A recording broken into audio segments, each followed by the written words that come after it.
Hello, dear listeners, and welcome back to yet another episode of Open Book, Open Mind. I am your host, Edgar Chaput, still the host, no plans for any change, at least not yet.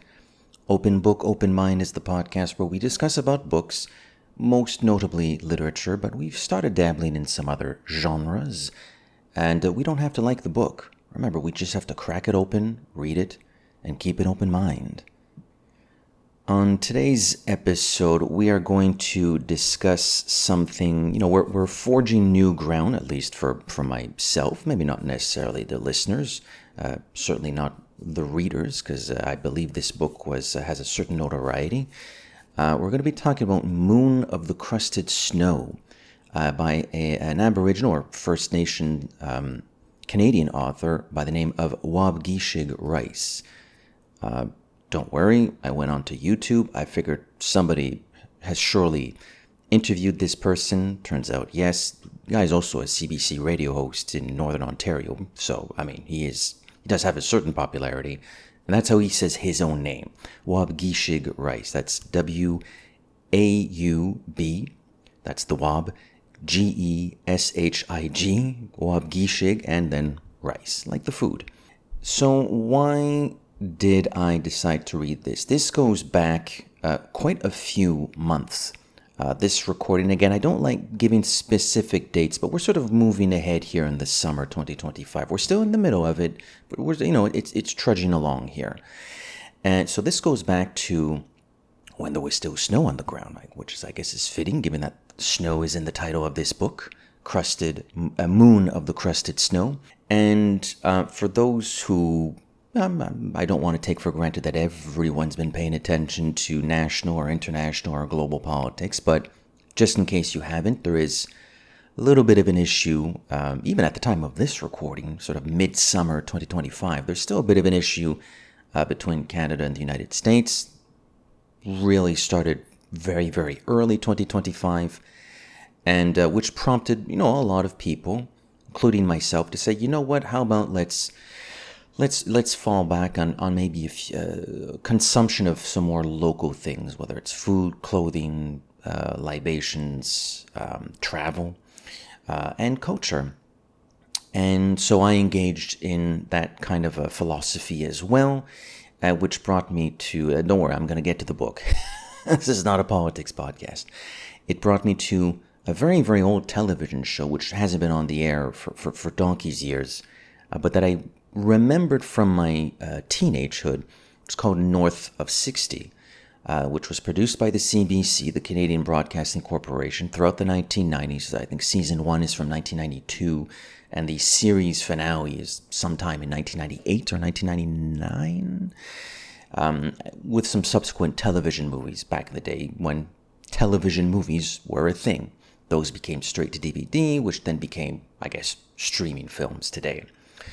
And North of 60 is, it doesn't necessarily follow a protagonist. It's more of an ensemble piece that takes place in a fictitious First Nations community in the Northwest Territories, so sort of in the northern part of Canada, north of 60th parallel.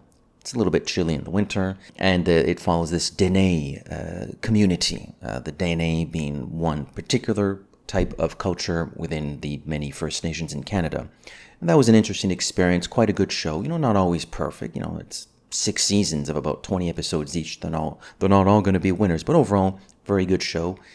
And that brought me to maybe some literature. What about some literature about, yes, Canadian authors, but maybe more specifically some First Nations authors? And I did a little bit of searching, a little bit of browsing, a little bit of Facebook inquiries, which is not something I do often, but I got some interesting feedback. And that eventually led me to this book, which I really didn't know what it was about.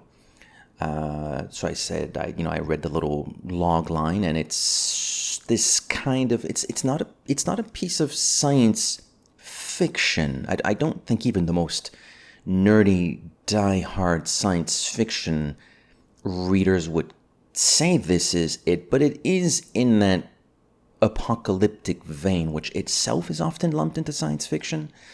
Although there are no robots here, there are no aliens, there's no multiverse going on here.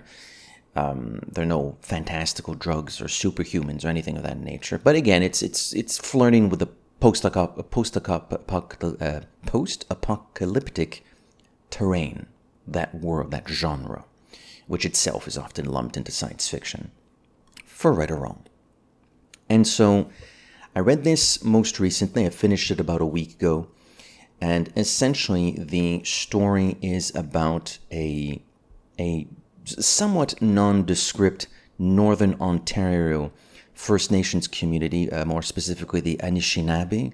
I think I'm pronouncing that correctly. I've heard it said a few times. I think it's Anishinaabe. And, somewhat of a small town, somewhat of a recluse town, although they do have links to the southern, more populated, more mainstream Canadian communities, most notably with a hydro grid. They seem to be a few hours away from a city called Gibbons, where in fact some of the youth of this Anishinaabe town have gone for schooling, like trades and technical training, to get jobs, better paying jobs. And the story mostly follows a character named Evan, a young father, no age given, but he's a young father, early 30s maybe, and his wife Nicole. They have 2 children, and it starts in the late fall. It's either late October or early November, something like that. And, the winter is coming. They have provisions. It's a real town. They're organized for this kind of stuff, but they also like to remember what is often called the old ways, the old stories, the old traditions of the Anishinaabe in Ontario and the region of the Great Lakes, as they're well known. And as the temperature drops and as the snow starts to fall, they notice that the hydro is cut, the television service is cut, so cables out, cell phone service dies. And at first, they're not too worried about this. They say, it's happened before. We're a little bit out here. We're a little bit far. We've had these struggles before. It might last a day or two, but don't worry about it. Well, as the story progresses, as the days elapse, days become weeks, become months, it becomes clear that there is something bigger going on. And it's never really explained what exactly happened, but it would seem as if, not that the world itself isn't necessarily coming to an end, but modern civilization as we know it. Something has happened and modern civilization is crumbling. And then a visitor pops up. Again, it's not what you think, even though it's a post-apocalyptic story. It's not a messiah, it's not an alien. But a visitor shows up that complicates things even further as this town try to wrestle with, well, what's the plan? What do we do? Can we, as Anishinaabe, as First Nations, with our traditions and our old way know-how, can we survive an extended period of cold and then the subsequent summer? What do we do to survive? It's not a particularly long book. It ends at about page 210, 215, something like that. So it's a fairly expedient read, and I did read it in about 2 or 3 days. It was quite gripping. And I'm noticing as this podcast goes along, not necessarily this specific episode, but the trends of the show that I've been recording for a couple of months at this point, certain episodes do bleed into others. Last time I recorded an episode, it was about expanding one's horizons, reading from different perspectives, whether you agree with them or not, but at least you're a little bit more knowledgeable about where somebody else or where another culture is coming from. And here I am, as a non-First Nations, I'm not a member of any First Nations or any Aboriginal community. As best as I can tell, I don't have any of that in my own blood. But so the idea here was to read a story about a certain community, again in a very specific context, but nevertheless. So that's what led me to this. And one of the biggest things, it's a very multi-layered book. Very, very multi-layered. You have the plot about, well, what is this town going to do? Will people start turning on each other? It's not because they're a, quote, close-knit community, end quote, that everybody's going to consistently agree about what the next course of action should be. When the electricity runs out, what about the food provisions? What exactly is the plan? And not everybody's going to be on the same page when it comes to that. You can be part of a small community where most people know each other fairly well, but you are still your own individual, number one, and B, you might even have your own family, and there are different versions of protecting one's own that can pertain to a country, that can pertain to a province, that can pertain to a city, that can pertain to a neighborhood, that can pertain to a street block, that can pertain to your family. So there's a little bit of that going on. There's also the fact that as this story evolves and it's become nightmarishly clear that there is something bigger going on here. This isn't just, the hydro line was cut off.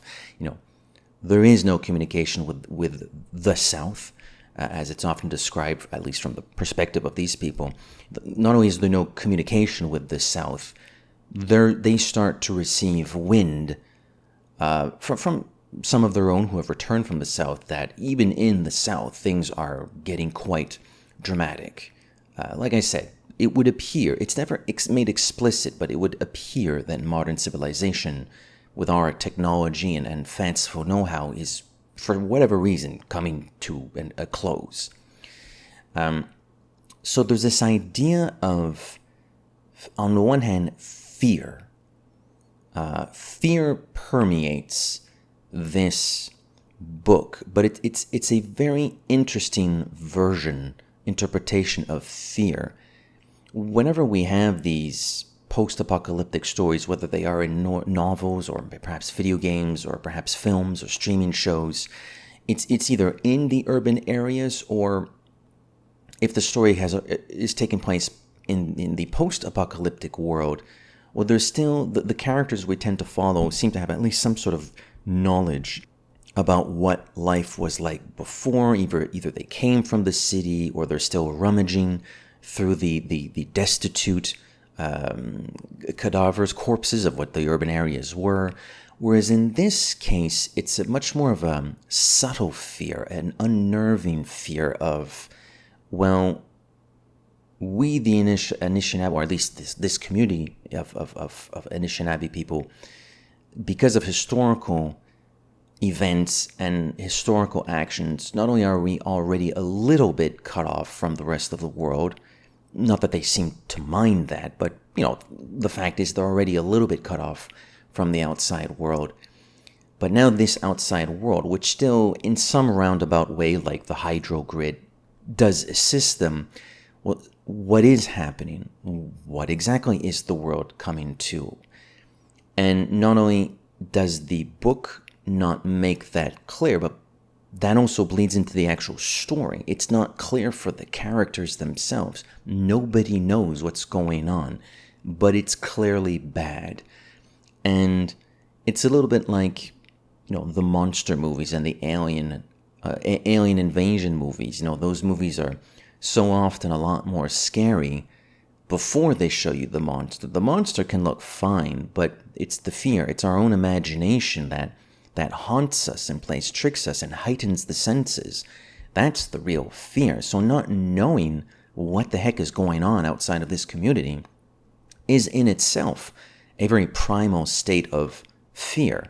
A state of fear which, we mostly follow this character, this father and husband named Evan, starts to feel. There's an unease at first, and then unease morphs or devolves into genuine fear, and that's when it becomes increasingly difficult to keep one's cool. So from that perspective alone, the book, I would argue, is quite successful. Even if you're not, I'll get into my next point, which I think is a very valuable one about this particular novel, but even if you're not necessarily seeking a story told from the perspective of like an Aboriginal character, which you don't have to, that's sort of just the path I chose to take with this book, but even if you're not specifically searching for that, this idea of how the book, or a book, in this case, Moon of the Crusted Snow, plays with the notion of fear when you just know something bad is happening, but because of lack of information and lack of news and absence of communication with other people, it is next to impossible to know specifically what is going on. You just know something bad is permeating everything you thought you knew about the world. And how does that influence a community? How does that feed into paranoia? And the book plays on that quite a bit. The other reason why I find this book quite interesting is, let's call it how it is. It's not necessarily from a mainstream Canadian perspective. And the book does dabble in that a little bit, not excessively. I don't think it had to either, but it does dabble in that. It does mention that this particular community over the centuries, they were already displaced. So, in the off chance that they must move again, I guess from a historical perspective, they're already accustomed to that. These are conversations that these characters have amongst each other, whether it's Evan and his friends or the town councils. There's a bandit chief. Kind of like in North of 60, there's this band chief, there are these council meetings, town meetings, and they start having these discussions. And as the world turns to crap, as the SHIT hits the fan, they start paying attention to their elders, who still have most of the knowledge of what the old ways were like and the old stories. And the language, Ojibwe, which I think is what they speak, and there's a little bit of it in the book. The author himself, Waubgeshig Rice, admitted in an interview that he doesn't speak it fluently, although he is trying to learn. This is an interview from a few years ago, so the status of his Ojibwe might have changed since then. But certainly in the interview I saw, which was from a few years ago, he admitted he didn't really understand it fluently, but he's getting into it, he's learning it. And he drops some of it. He does it in a helpful way. A character will say thank you or hello or how's it going in Ojibwe, but then they sort of say it in English right afterwards anyways. I think that's to maybe make readers such as myself who don't speak that language, okay, at least I know what was said. Maybe a little bit weird that they would say the same thing back to back in two different languages, but I think it's to just make non-Ojibwe speakers and readers, at least understand what's going on. Although, thank you and hello and how are you are said so many times, you kind of get, you get the idea after a while. But this idea of the old ways, and as the story evolves, partly because Evan hangs out with one of the elders, he's making the rounds. This is a few months into the apocalypse. He makes the rounds. The fuel's gone, so they can't drive anywhere. They have to walk to each other's homes to make sure that they still have their food provisions, their wood. They have to heat up their homes the old school way. And I remember when one of the elders passes away, the one Evans visited, there's a great sense of loss within the community.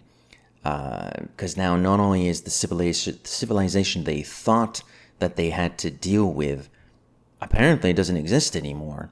Well, now they're also losing the ones who knew the most about what their own traditions were like, their own old ways. So there's a lot of, there's some interesting cultural philosophizing going on here. And it doesn't necessarily take any sides.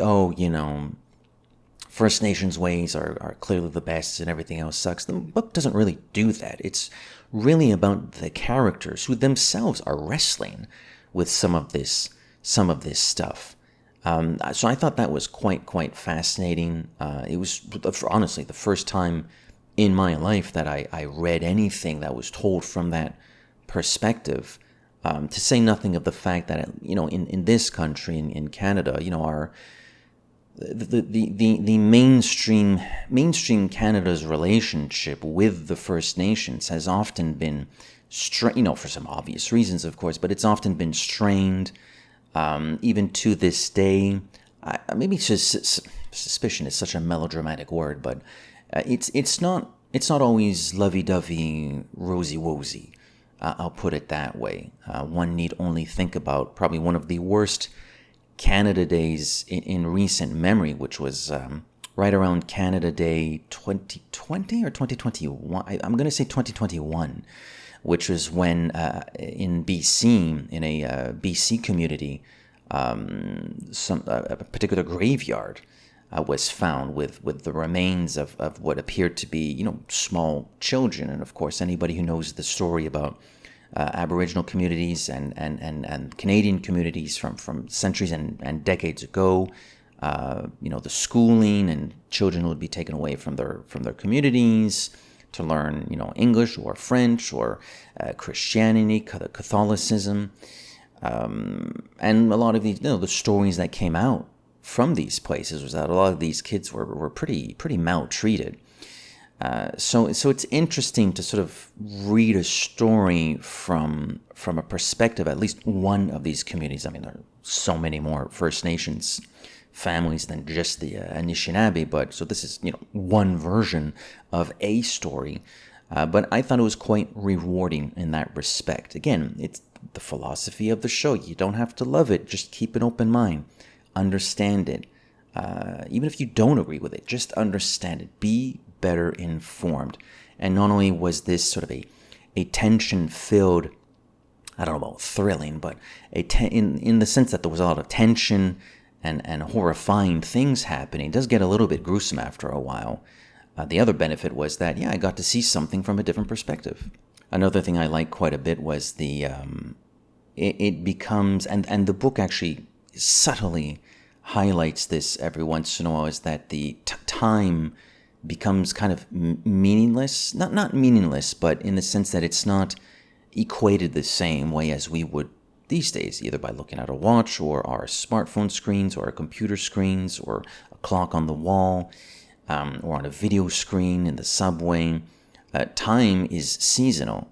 There is no more electricity. They can't use their cell phones anymore. So as the story evolves, characters are admitting that they're not exactly sure how many days have elapsed and how many weeks have elapsed, but they're noticing that the days have grown longer, slowly but surely. Ergo, spring is soon to be upon them, which is a lot. I mean, let alone First Nations people, but communities all over the world, cultures all over the world. The first agricultural systems, they were based on where was the sun during the day, how long was the sun up during the day. That's how you told the time, kind of. Although it wasn't minute by minute, it was season by season. So, like I was saying, as the story moves along, as modern society seems to be crumbling, well, it would appear as though this Anishinaabe community, they're going to have to fall back on the old ways.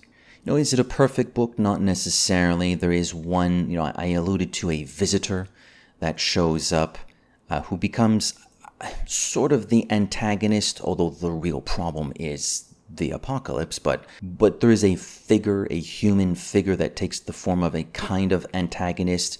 The choice is maybe a little bit obvious. Interesting. It does add maybe a little bit of extra tension, but I wasn't quite certain. I wasn't entirely sold on that character's inclusion. The other thing is the book is a little bit the book is a little bit vulgar, which, well, I don't mind a proper F-bomb every now and then for emphasis. I have absolutely no problem with that. Quite a few F-bombs in this book, and SHITs. Again, it's a style. The characters are stressed. Some of them are kind of going out of their mind. So you can sort of imagine that, civility, as civil society is crumbling, civility might get tossed to the wayside as well. But it's also a choice on the part of the author. That is a deliberate decision by the writer. And I didn't need that many F-bombs. Again, I don't have a problem with them in principle, but yeah, it's a little bit of a vulgar book. But all in all, quite an interesting experience. This Moon of the Crusted Snow is one of the raison d'etre of Open Book, Open Mind. I'm not, not all books are created equally. All books have their place on this show. I'm happy to talk about anything. I'm really trying to talk about everything. The last few weeks, I feel like I've switched things up quite a bit, certainly compared to what my typical comfort zone is. But this is a lot of what I was thinking about, potentially, hypothetically, when I started this podcast. So I'm glad I read this book. Hopefully you will pick up Waubgeshig Rice's Moon of the Crusted Snow, to which there is a sequel. I just found that out. Moon of the Turned Leaf, I think it's called. Don't quote me on that, but it starts with Moon of the, might be Turned Leaf. So very exciting. I'll definitely be picking up that quite soon. This has been Open Book, Open Mind. I've been your host, Edgar Chaput. Thank you so much for listening. I hope you enjoyed this episode. We will catch you very soon on the next one. Take care.